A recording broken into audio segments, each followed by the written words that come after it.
we bypassed. The recovery room is a time where usually nothing happens, but it's very serious because you go from fast asleep to wide awake, so you're not going to be invited in to see her at that time. So there'll be about an hour or two where you're in recovery room, recovering, and the nurse just watching all those vital signs that you see on the medical shows on TV.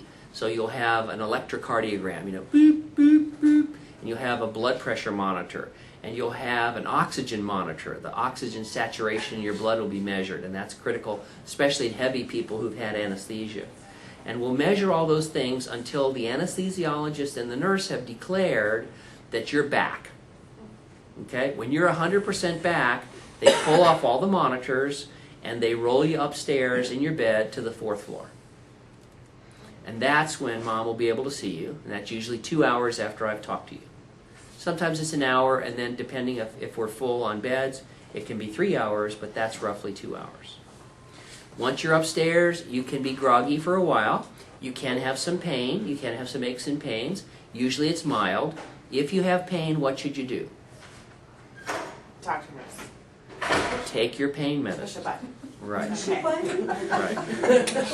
Right. Now some people, I don't know, some people are from the West, you know, they're tough, you know, good John Wayne Americans. It's okay, doc, it's just a flesh wound, I'll be okay. And no, the right answer is take your pain medicine, and remember that you're going to have your own pump, your own button with narcotics in it, but remember that you are part of what we like to call the public. Okay? How much narcotics do you think it's safe to give the public to use on their own? I don't think I have to know, because you know. Well, let me tell you that I have come into a room where the husband has had the pump button, and he was pushing it saying she was bothering me. That's terrible! Okay? I've also come in with one morning, and the woman had the pump pain medicine button in her hand, and I said, "How you doing?" And she said, "Terrible." And I said, "What's wrong?" I said, "I really need to go to the bathroom, but every time I call the nurse..." So she thought she was calling the nurse with the narcotics button all night because she got the two mixed up. So she really had to pee, and she kept getting sleepier and fuller and sleepier and fuller, and she thought these were the worst nurses ever. So bottom line is we can't put too much narcotics in that pump. You can use it pretty freely because it's a tiny dose. Use it without worrying about it. It's tiny. It's designed to be safe for you. Go ahead and use it. But the good stuff, the high-dose, powerful narcotics, are behind the counter with the nurse. And if you need a dose, what do you think you should do? Talk to her. Take it. Exactly. So we had a lady sitting right in that chair last week from Canada, very nice lady, a bit of an accent. And she was from Greece and came to Canada, very wonderful lady, and she came down the morning post-op. And I asked her how she was doing. She said, "Oh, terrible, I have pain." And I said, "Well, did you take the pain medicine?" She said, "No, I didn't want to take the pain medicine." I said, "Well, but you have pain." "I know, it's terrible pain."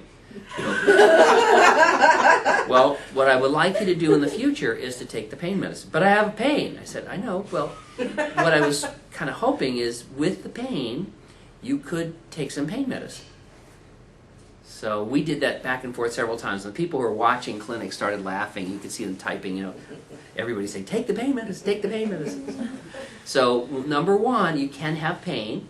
Remember that while you're asleep, a masked man will stab you 5 times, grab a hold of your stomach, crush it, staple it, and so on.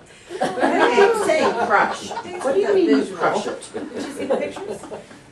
The jaws of the staple gun actually pinch and crush and staple the stomach. And so it does. It gets crushed and stapled along the staple line there. Now the remarkable thing is not that you have some aches and pains, a twinge or a hurt or something like that. The remarkable, stunning, kind of amazing thing is how mild those little aches and pains are. But you can have some aches and pains. And if you do, what should you do about the pain? First, the button, that's your first line of defense.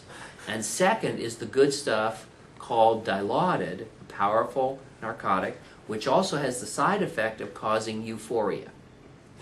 Lovely. 1 1,000, 2 1,000, 3 1,000. Okay, did you get that? Let me say it again.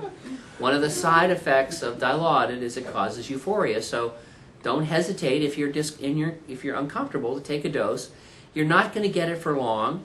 Many people that are in the hospital hurt and suffer pain for days or weeks, and you're not in that situation. So if you have pain this afternoon from your surgery, take your pain medicine.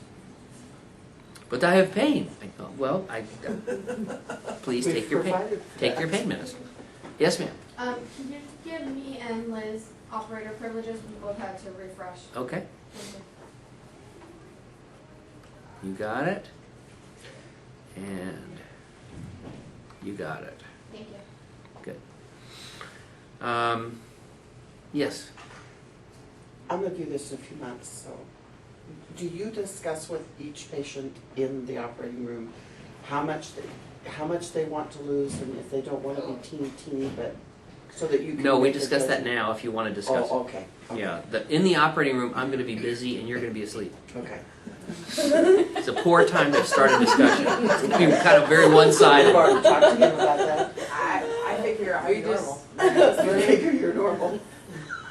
You're the one that thinks you have exceptions to things. Now, but back to where we were talking about. We're talking about what happens next, and we talked about then how you're going to go upstairs. You may be groggy as time goes by once you get out of bed and walk, and you may have aches and pains. You're going to then be brought up some things to drink. You'll be given some medicines.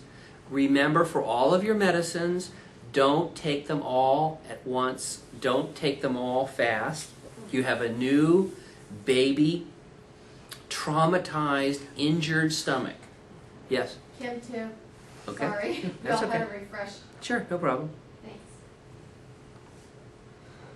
So each of you have this injured stomach, and sometimes they'll bring you a cup of medicines, Pepto-Bismol, Tums, antacids, things like that. When you see them, don't view this as kind of a measure of your strength to get them all down at once. Say, I'll take one and see how that goes. I don't like that, it's not good, I'll wait a little bit. I don't feel like it. Or nurse, call Dr. Rutledge because it doesn't go down well, it doesn't feel well. It feels like somebody just crushed and stapled my stomach. It's kind of bothering me. Yeah? Don't push it, don't force it.